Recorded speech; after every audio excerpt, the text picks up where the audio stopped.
সে কি সত্যি সম্রাট, নাকি এই নামটি ছিল শুধু একটি মুখোশ?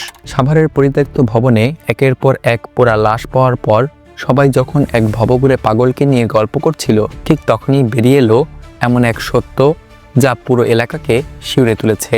পুলিশের তদন্তে জানা গেছে, সম্রাট নামে পরিচিত এই ব্যক্তি আসলে সবুজ শেখ। বাবার নাম পান্না শেখ, বাড়ি মুন্সিগঞ্জের লৌহজং থানার একটি গ্রামে।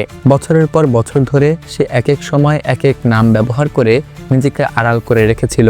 কখনো কিং সম্রাট, কখনো মশিউর রহমান খান সম্রাট। নাম পরিচয় গোপন রেখে ভবঘুরে নারীদের সঙ্গে সম্পর্কের প্রলোভন দেখাতো।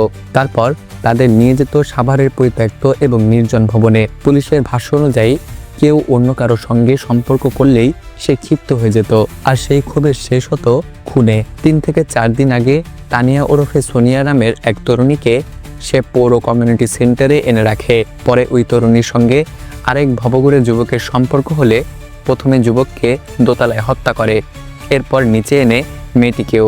শেষে দুজনের লাশ পুড়িয়ে ফেলে।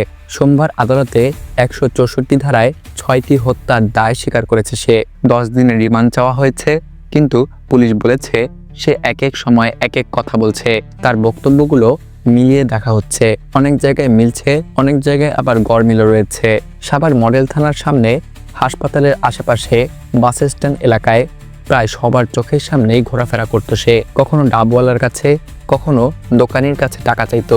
অপরিচ্ছন্ন পোশাক, গালাগালি, সবাই ভেবেছিল এক ভবঘুরে পাগল। কেউ ভাবেনি সে হতে পারে একজন ঠান্ডা মাথার খুনি। পুলিশের হিসাব অনুযায়ী গত মাসে 4 জুলাই এক বৃদ্ধা, 29 আগস্ট এক অজ্ঞাত পুরুষ, 11 অক্টোবর এক নারী, 19 ডিসেম্বর এক পুরুষ, 18 জানুয়ারি 2টি পোড়া লাশ।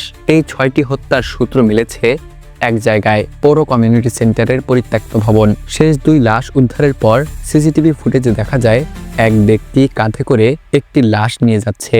সেই ভিডিওই শেষ পর্যন্ত তাকে ধরিয়ে দেয়। পুলিশ বলছে সে মানসিক রোগী নয়, অতিরিক্ত নেশা এবং বিকৃত মানসিকতা তাকে এই পর্যায়ে নিয়ে গেছে। সে নাকি হত্যাকে ডাকতো 34 অথবা সানডে মানডে ক্লোজ নামে, যেন খুন তার কাছে কোনো এক প্রকার খেলা। এই 6টি খুনি কি শেষ, নাকি আরো নিখোঁজ মানুষ, আরো অজানা লাশ এই গল্পের ভেতরে এখনো লুকিয়ে আছে? পুলিশ বলছে তদন্ত চলছে, কিন্তু সাভারের সেই পরিত্যক্ত ভবন এখনো নীরবে দাঁড়িয়ে আছে, ভেতরে লুকিয়ে থাকা আরো অন্ধকার গোপন কথা নিয়ে।